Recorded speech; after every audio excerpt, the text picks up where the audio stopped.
So the book that I will be reporting on is The Adventures of Huckleberry Finn by Mark Twain.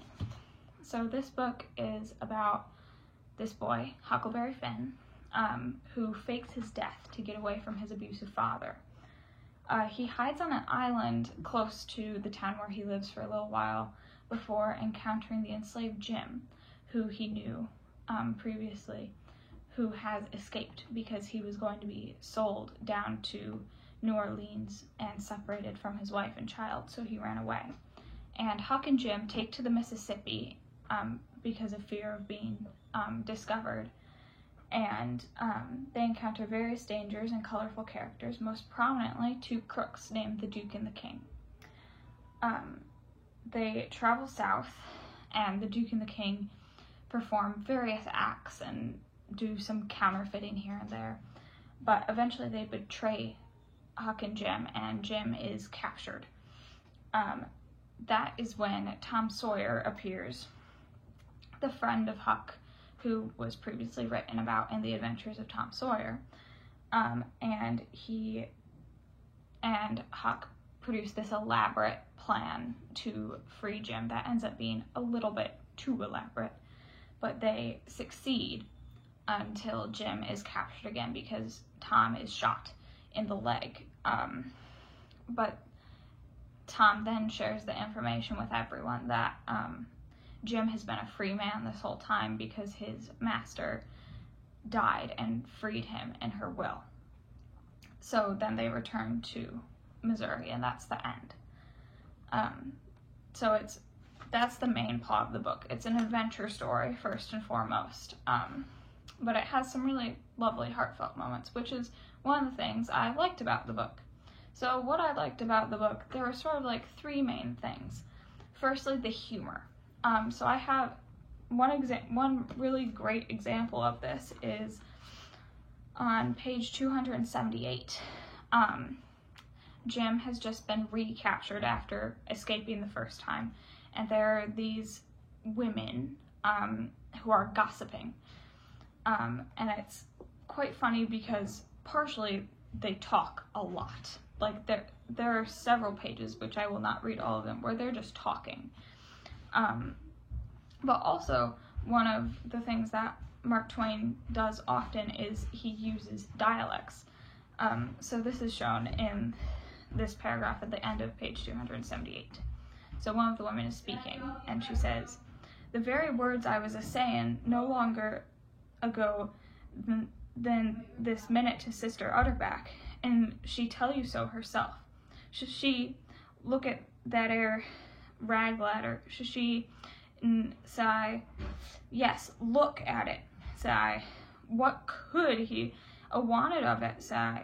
Should she, Sister Hotchkiss, should she, but how in the nation did they ever get that grindstone in there anyway?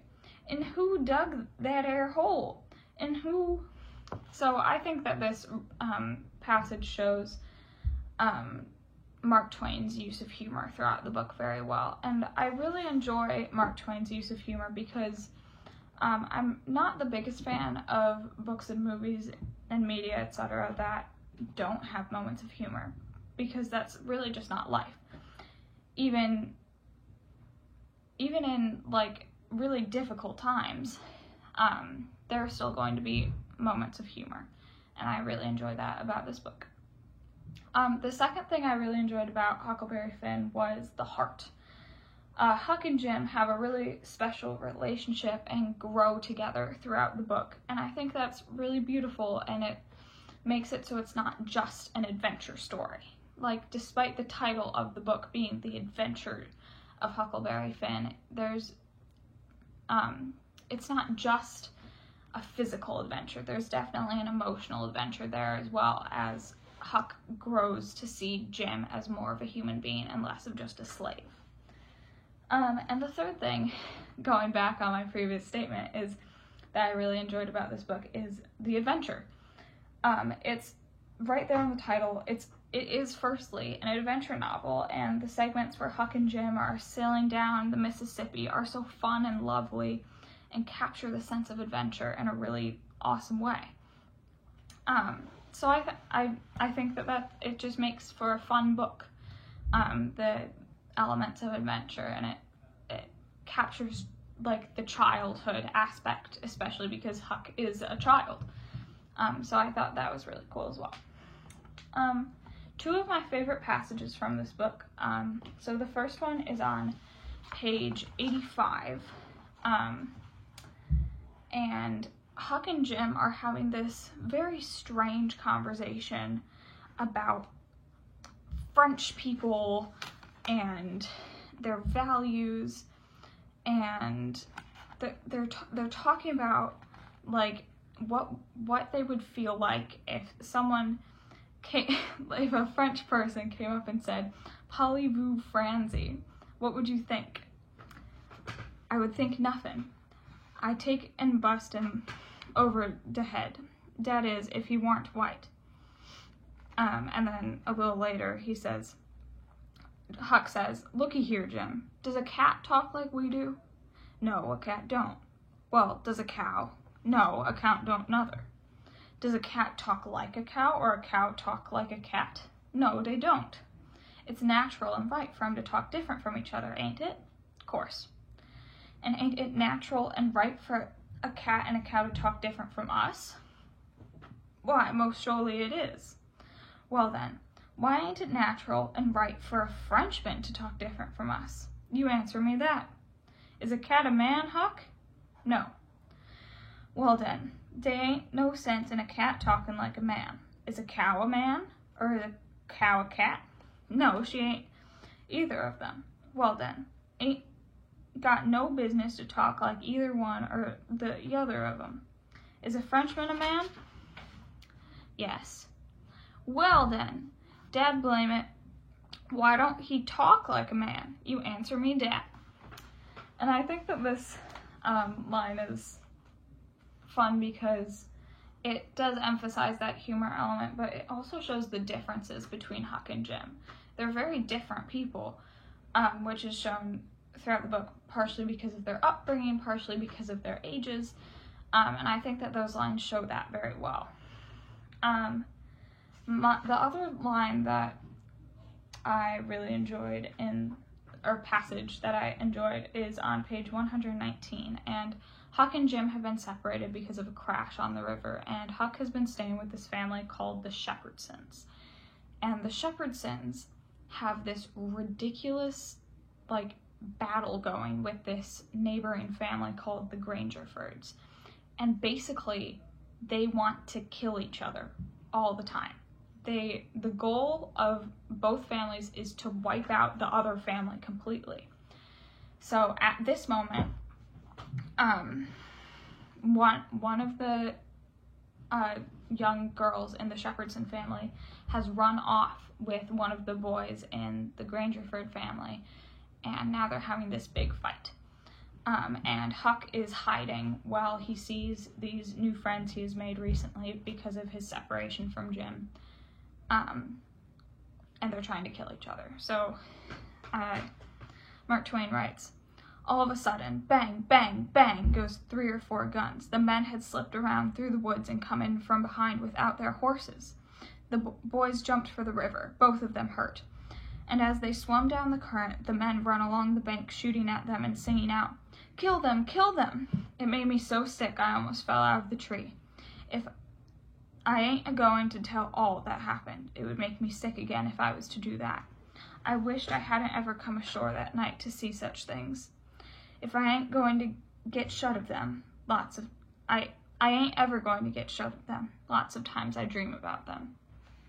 And I enjoyed this passage because of the imagery. You can see it very vividly in your mind, but also because it provides insight into Huck's personality. And as the reader reading Huckleberry Finn, you sort of know pretty early that this is Huck telling the story of this adventure when he's older. So it's really interesting to see future Huck's perspective on it, and looking back on this traumatic event, and him seeing, he's made friends with these young boys who he's been staying with for a week, a little bit over, since his separation from Jim, and they're dead. It's a very pivotal event for Huck. So I thought that passage was one of my favorites, despite how sad it is.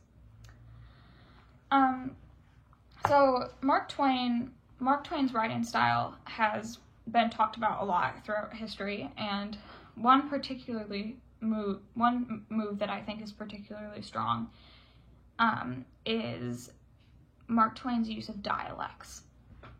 In his writing, specifically in dialogue, Twain uses terms used by specific groups of people, whether that's the white, uneducated population of Missouri, Arkansas, and further south in the United States, or that of enslaved peoples and more.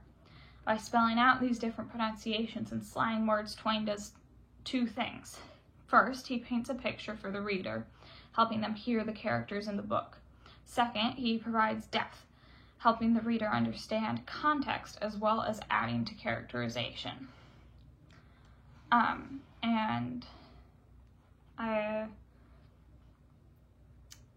We can see that on page, really any of the pages whenever there's any form of dialogue. We saw it on page 278 earlier, but another place where you see it is on page 24, where Huck is talking to Judge Thatcher, so in The Adventures of Tom Sawyer, we find out that Huck and Tom have come into a lot of money. And on this page, page 24, Huck is talking to Judge Thatcher from the town where he lives, and Judge Thatcher says, "Oh yes, a half-yearly is in last night, over $150, quite a fortune for you. You better let me invest it along with your $6,000, because if you take it, you'll spend it." "No, sir," I says, "I don't want to spend it. I don't want it at all, nor the $6,000 nother. I want you to take it. I want to give it to you, the $6,000 and all." So these two lines, although simple, show both Judge Thatcher and Huck. And Huck is like 13 years old. He's very uneducated. He can read very little. And you can see that in his use of grammar, his use of the word nother as opposed to neither. But you can also see it through Judge Thatcher, who is educated. He's a judge, and you can see it in his higher vocabulary, etc. So I think that's a good example of a strong move that Mark Twain uses in his writing. So that's it. That's my little book report on The Adventures of Huckleberry Finn by Mark Twain, not Tom Sawyer. So yeah, thanks.